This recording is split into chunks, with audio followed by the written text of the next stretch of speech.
morning, everybody. We're glad you're here to see our Civil War reenactment. I'd like to thank you for attending. At the end of the first battle, for all those children and adults interested in marching back behind the Federal Army, we're going to line volunteers up here. You'll see a guy in a blue uniform with a red sash looking much like me, putting that team together. It'll be a lot of fun for the kids, and we're just glad you're all here. Enjoy the program.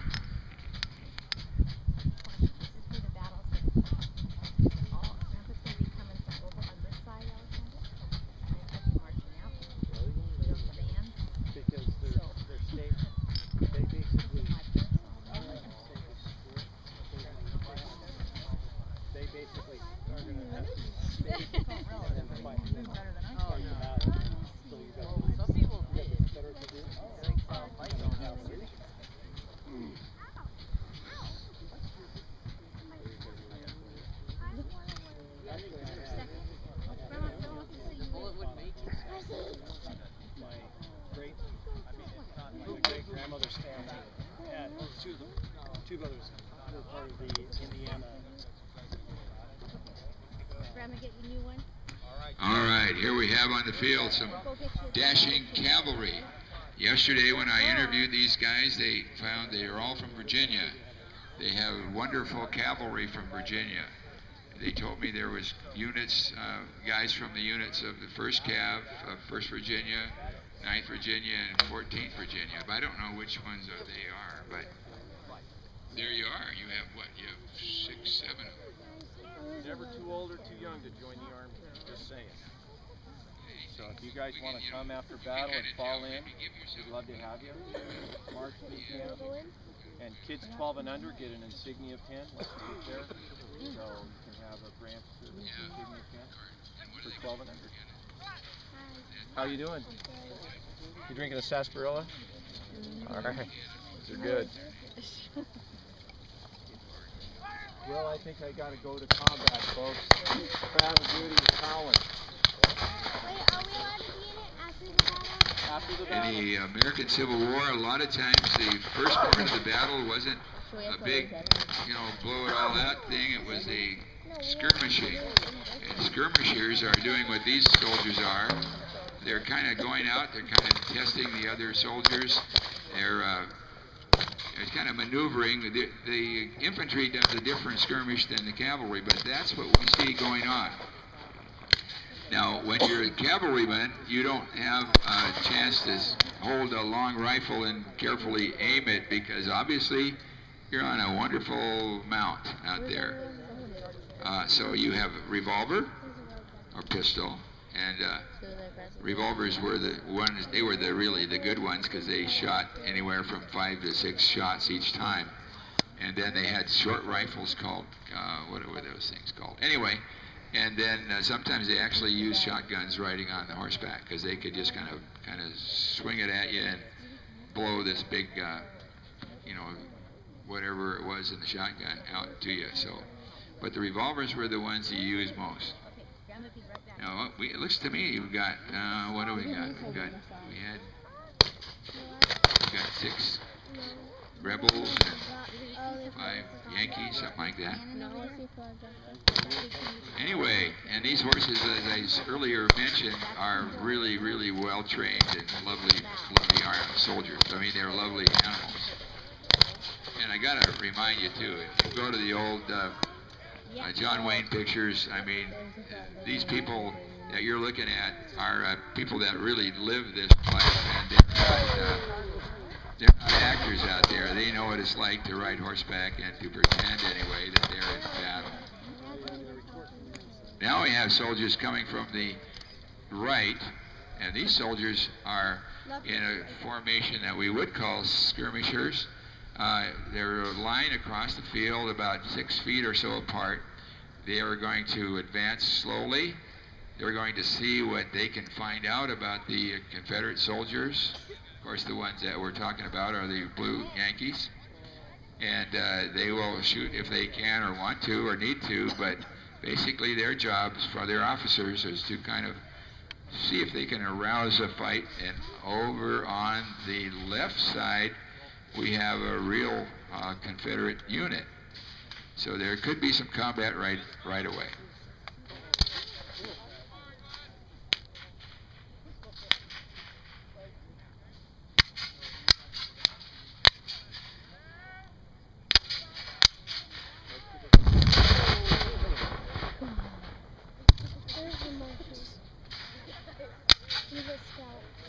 What's that?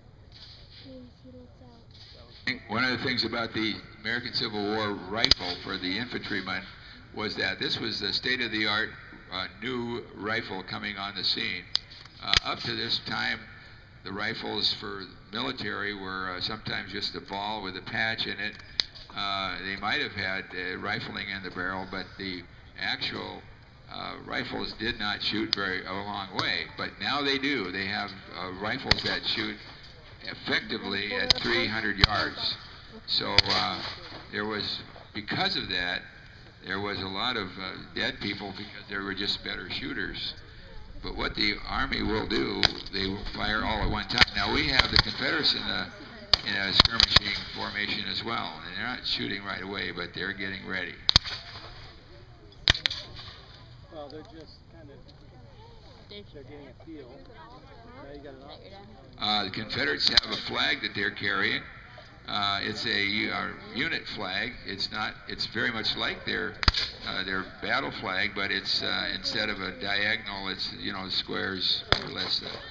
The things are up and down rightly, and with the stars of the Confederacy. Confederacy had 13 stars.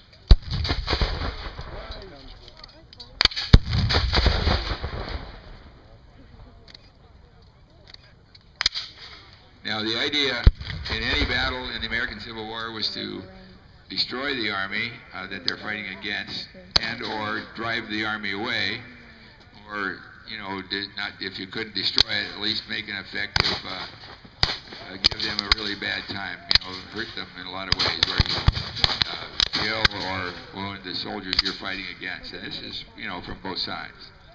Yeah.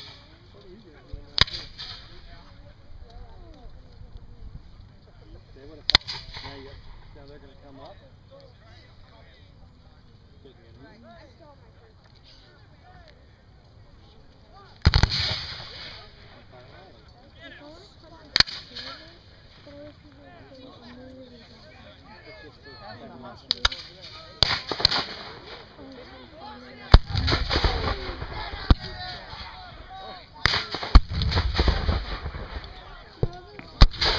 I hope a lot of you folks have brought cameras today. The artillery up on our far right had a beautiful column of smoke after they fired. So a lot of good stuff out there to photograph. Now the Confederates are able to fire a smoke ring from their cannon. They work on that in school.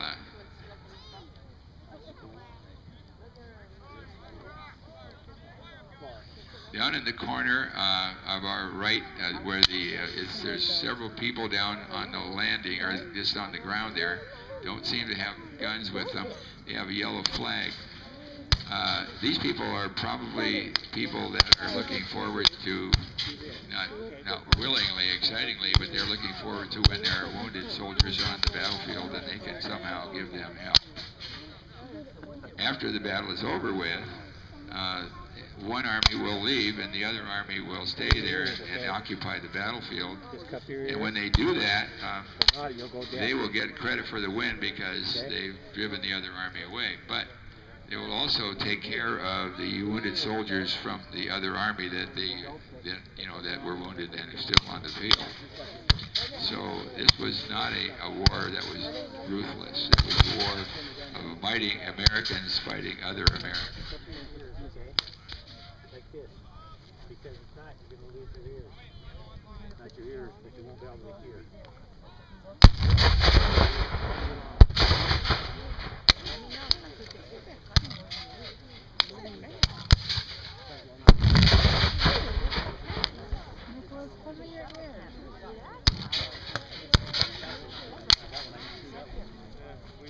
That would be death by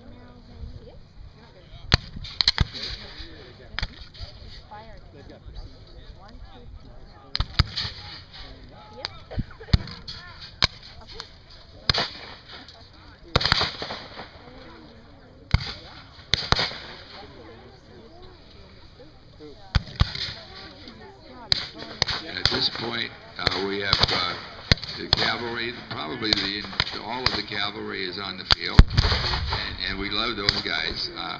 We've sent out some infantrymen, and I love the infantry. I was in the infantry for several years. But now we have more soldiers coming from the right or the north, and the idea, and also from the left. So it seems like today we've got the Union showing their face on the field, and the Confederates, coming right back at them. So it's getting to be very, you do this, and I'll follow with what I do, and here we go. One of the things that you have in a column of, let's say you've got a unit of soldiers.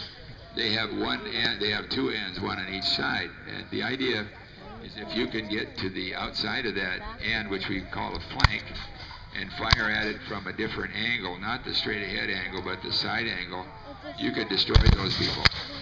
So this is one of the ideas, is that you're really trying to get on the flank of the enemy. Both sides want to do that. And if you somehow let them do it to you, you've got a couple of choices. One is to die immediately, one is to run away, and the other is to form another line, move your line so their line is square against them, is not against. You don't want them on your flank anymore, but you're equally ready to work with them.